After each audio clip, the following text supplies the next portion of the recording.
Bonjour à tous, c'est l'ingénieur Dieudonné Tchamalamouila, ingénieur en bâtiment et travaux publics, assistant à l'Institut national du bâtiment et travaux publics de la République démocratique du Congo et aussi formateur en logiciel d'ingénieur. Bienvenue à la deuxième et dernière étape de notre formation sur le logiciel Acobri. Nous avons commencé la dernière fois avec ce logiciel et aujourd'hui nous allons mettre un terme à cela, du moins pour les calculs de la passerelle, parce que la dernière fois on a calculé une passerelle mixte acier-béton avec le logiciel Acobri. Aujourd'hui nous allons finir avec la passerelle pour que dans les prochaines vidéos qu'on voit comment on peut calculer un pont route, un pont rail avec le logiciel Acobri. Donc on va continuer avec notre projet de la dernière fois. Je l'ouvre, je le lance, voilà. On avait une passerelle de 16 mètres de portée qu'on calculait avec 4 poutres dans la travée, des poutres des profilés HE 320, 320 mm de haut. Et donc on avait calculé, on avait vu comment il fallait tracer la ligne influence, transversale longitudinale, ainsi de suite. Aujourd'hui on va voir comment interpréter les résultats. Je rappelle, ça c'est la coupe transversale de notre passerelle que l'on calcule avec nos 4 poutres. Donc on peut voir la vue longitudinale. Voilà, on a des jarrets de part et d'autre pour augmenter la résistance locale au cisaillement. Voilà, on a disposé des jarrets, on n'a qu'une seule travée. Et on peut aussi voir la vue en plan. Dans la vue en plan, on a 4 poutres et deux entretoises intermédiaires. Les poutres, voici la section des poutres. Voilà. Donc, c'est ce qu'on avait vu la dernière fois. On avait lancé les calculs. On a vu comment lancer le calcul. On avait lancé les calculs. Voici comment les logiciels faisaient la vérification. Il vérifie en LS, il a vérifié les enveloppes, il a vérifié les lignes d'influence. Voilà. Il me dit que la vérification est concluante, donc satisfaisante. Toutes les vérifications sont satisfaisantes. C'est ce qu'il me fait savoir là-bas. Voilà, je peux voir la note des calculs, comme on voit avec autre logiciel. Voici, je clique là pour voir la note des calculs. OK. Voilà, il y a pratiquement 164 pages après avoir calculé. Voilà. Voilà toutes les vérifications qu'il a faites. Voilà, il vous donne tous les détails, la portée, la largeur, l'épaisseur. Voilà, voilà, il y a au moins 164 pages qu'il a vérifiées. Donc avec beaucoup plus de précision. Donc je vous conseille à pouvoir utiliser ce logiciel généralement lorsque vous calculez la superstructure d'un élément mixte acier-béton. Ça va beaucoup vous aider. Donc voilà les pages de vérification que le logiciel a fait. On les laisse, on lit toutes les vérifications là. Vous pouvez aussi l'imprimer. Si vous voulez l'imprimer, vous pouvez lancer l'impression, tout ça là, il peut imprimer cela. Ok, c'est ce qu'on a vu la dernière fois. Donc après vérification, on peut exploiter les résultats. Pour exploiter les résultats, on va là-bas. Voilà. Voilà un peu en vue en plan, la vue en plan de notre passerelle. Vous avez en rouge là, sur les poutres principales, et vous avez les entretoises. En vert là-bas, vous avez les appuis. Je peux extérioriser les appuis. Comment j'ai fait? Je vais là-bas, option d'affichage. Je peux afficher les symboles d'appui. Voici les appuis figure. Je peux aussi afficher les sections pour avoir la précision dans les lignes, dans les traçages des lignes d'influence. Vous savez que la ligne d'influence d'un effort se dresse toujours en une section. Donc je peux afficher les sections des calculs. En cliquant là, voici les sections des calculs s'affichent. Je peux définir ça comme modèle. Ok. Voilà la vue en plan. Au-delà de cela, je peux aussi, par exemple, voilà, avec ceci, je peux par exemple définir mes projections, l'affichage, ainsi de suite. Par exemple, la vue en plan, vous voyez, ma vue en plan est là. Le profil en long est là. La vue longitudinale. Ma vue en plan, c'est celle-ci. Concernant l'affichage, je peux aussi changer les affichages à ce niveau. Je peux changer les affichages. Donc, vous voulez. Je vais prendre par exemple un affichage en noir comme ça. Voilà, je valide. Voilà. À part ça, je peux aussi voir les lignes d'influence. Pour les lignes d'influence, pour mieux les voir aussi, voilà ce que je vais faire. Voilà, je peux me mettre dans cette position pour bien visualiser les lignes d'influence. Vous savez, vous pouvez changer de position. Voilà, je peux, par position, vous voyez, je peux changer, visualiser toutes les positions. Voilà. Pour ma ligne d'influence, je préfère avoir cette position pour justement bien voir mes lignes d'influence. Donc, pour la ligne d'influence, je vais sortir les lignes d'influence. Vous savez qu'il y en a deux. Il y a deux types de lignes d'influence quand on calcule les ouvrages comme les points, parce que les lignes d'influence transversales, lignes d'influence longitudinale. Je peux afficher la ligne d'influence longitudinale. D'abord, si je vais l'afficher, je coche là. Ligne d'influence longitudinale de quel effort du moment fléchissant. Je choisis les moments là-bas. En quelle section? C'est ici que je précise la section. Par exemple, là, à la 5e section, j'affiche. Vous voyez la ligne d'influence s'affiche. Je peux faire varier les sections. Là, la ligne d'influence à la section. À la section de calcul, je peux mettre là, j'affiche. La ligne d'influence de l'effort tranchant. Ligne d'influence de l'effort tranchant.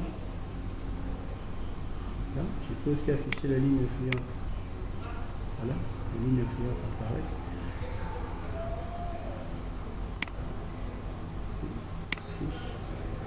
Voilà. Je peux regarder ceci. Je peux afficher la ligne d'influence de l'effort tranchant en n'importe lesquelles de mes sections.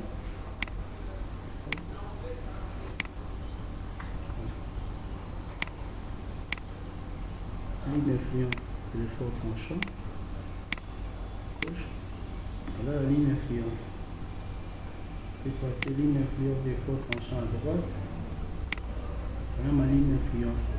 Je peux faire varier. Je peux aussi ressortir les lignes d'influence transversales, c'est-à-dire suivant la largeur du pont. Voilà, j'ai ma ligne d'influence transversale. À la section, par exemple, je peux faire varier les sections, à la section 2. Voilà. J'ai mes lignes d'influence pour lesquelles je peux visualiser aussi les ordonnées d'influence. Pour cela, je vais dans édition, vous voyez. Quand j'entre dans édition, je vois chaque section avec l'ordonnée d'influence. Vous avez toutes les ordonnées, vous pouvez aussi imprimer ces ordonnées parce que ces ordonnées vous permettront d'avoir les valeurs maximales des sollicitations. Donc, pour imprimer, vous êtes dans le fichier là-bas, vous enregistrez sous, vous pouvez enregistrer sous et puis vous imprimez. Ok. Très bien. Donc, les lignes d'influence, vous pouvez afficher aussi les deux lignes d'influence à la fois. Par exemple, dans une section, vous affichez les deux lignes d'influence à la fois. Bien, je ferme. À part les lignes d'influence, je peux aussi visualiser les charges. Par exemple, si je veux afficher les charges, la charge liée au poids propre. Le poids propre de la structure entière. Je coche affichage des charges. Voilà, affichage des charges. Dès que j'affiche, voilà les charges appliquées. Je peux les voir en termes d'intensité. Je peux aller sur édition, voir les sollicitations liées à ces chargements-là. Voilà. Vous avez par exemple ici les valeurs maximales des moments. Valeur maximale des moments à effort tranchant, effort normal. Voilà la liste des valeurs que le logiciel vous donne par section.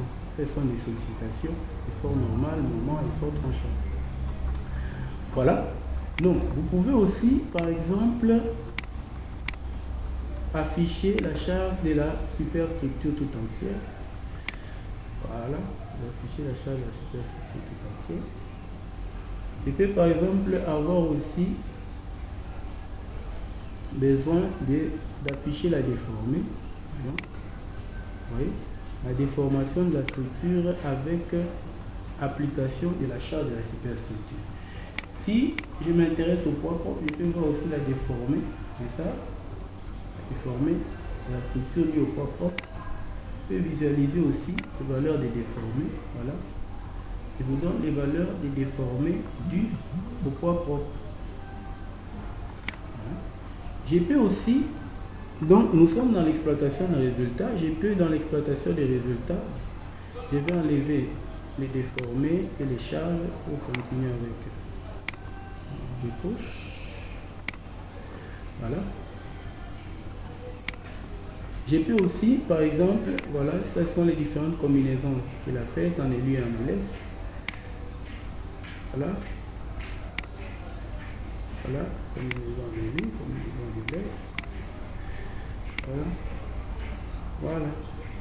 Combinaison et courbe enveloppe. Non. Dans les calculs des ponts et des passerelles, il y a ce qu'on appelle les courbes enveloppes. Ce sont des valeurs, sont des courbes des valeurs maximales d'effort. Je vous montre comment se présentent les courbes enveloppes des moments fléchissants. Voilà. Donc, je peux revenir sur mon projet. Voilà. Donc, vous pouvez tout exploiter comme résultat à ce niveau. Vous pouvez tout exploiter. Tout exploiter. Donc, là, on va voir comment vous pouvez exploiter notre résultat.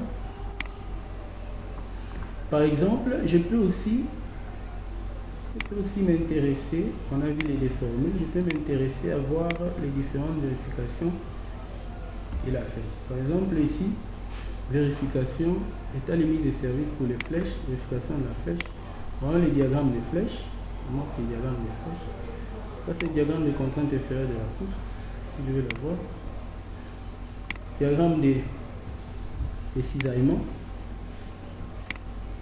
Voilà comment les diagrammes des cisaillements se présentent. Voilà. Un diagramme que vous pouvez exploiter parce que là, il vous donne les valeurs des cisaillements en chacune des sections. Il a des sections et en chaque section, il vous rapporte les valeurs des cisaillements. Contrainte de traction, diagramme de contrainte de traction, voilà comment il se présente. On peut exploiter aussi les résultats en imprimant toute cette fiche ici. Voilà. Ainsi de suite. Donc, la possibilité de largement exploiter les résultats. Pour les connecteurs, les diagrammes des connecteurs, voilà comment ils présentent les diagrammes des connecteurs, c'est-à-dire les diagrammes qui vous répondent à la manière dont ils disposent de connecteurs sur toute la longueur de votre travée. Voilà. Et vous donne aussi les efforts recensés à chacune des zones qu'on a vues.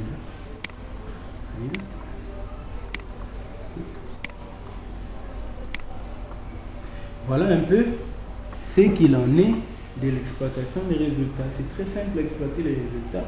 Il vous suffit juste de bien interpréter les résultats qu'il vous donne. Donc, voilà. Vous pouvez exploiter et toutes les informations sur les résultats. Voilà. Vous pouvez sortir les lignes d'influence, extérioriser les charges et leurs intensités, voir toutes ces intensités des charges. Voilà.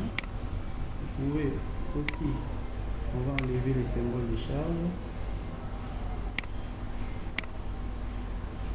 On va décocher aussi les lignes d'influence. Voilà. Voilà un peu comment on exploite les résultats. Merci d'avoir suivi cette petite vidéo qui était principalement réservée à vous montrer comment on exploite les résultats avec le logiciel Acrobat pour justement que ça vous aide, parce que l'exploitation des résultats nous a montré que après avoir tracé les lignes d'influence et les autres, donc vous avez la possibilité de voir les valeurs maximales des efforts, des moments, des efforts tranchants et bien plus que cela, des contraintes aussi. Merci pour votre attention et à la prochaine pour la prochaine vidéo. Surtout, n'oubliez pas de cliquer sur la cloche de notification. Abonnez-vous à la chaîne pour ne rien rater sur toutes nos vidéos. Merci et à tout à l'heure.